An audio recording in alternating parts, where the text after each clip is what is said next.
At siya nakita niya ang pagpasok ng convoy doon mismo sa compound. Nakita din natin umakyat Ay, naasahan nga natin sa pananghalian may makakasama ang Ba't sinitip-tip? Kung survivor. Partner Alvin, mabanggit ko lamang itong itong cathedral ng Palo, very symbolic eh.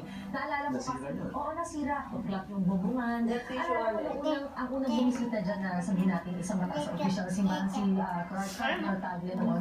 Noong mga panahon na yun, tuklap pa yung bubong eh. Tumutulo pa eh. Tapos doon sa mga pintuan, doon po nakasulat ganyan po ka, ang mga biit, pangalan ng mga baliktad. nawawala. Gising pa nun eh, mga gising ng mga pangalan sa may Palo. Doon sa tabi, malapit namin din doon sa Palo Cathedral, meron ring mass grave dyan eh.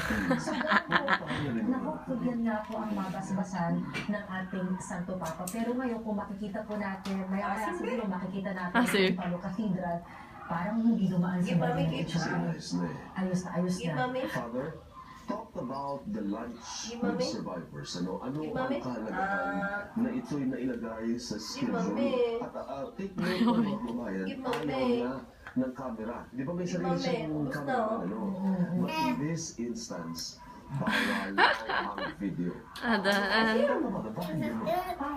Kaya siguro, tignan natin, ano yung symbolism ng pagkain sa scriptures?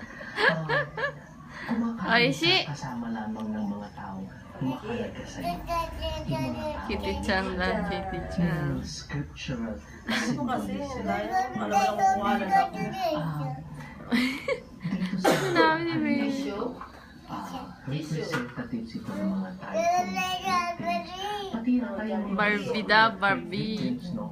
Walang media dito kasi this will be a very intimate moment between the Pope and Nagkuha mo ang bakong kutsara. intimate Birds. That's the birds. hindi dapat nakikita ng iba kasi para sa atin lang yan. Very sacred yung moment. Ay, si. So this is a different kind of encounter.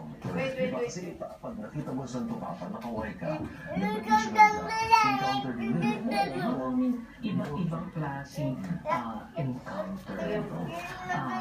Maraming nagtatanong, ano kaya ang mangyayari dito?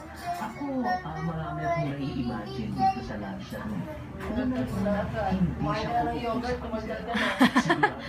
Ay, energy. Iba nagagawa ng yun. Ay, kung naman, anong cellphone ko to? Baka siya pa ang magsilbi dun sa mga naandun. Siya pa ang magsisilbi. Isa-isa dun kakausapin at isa-isa pakitin kanya.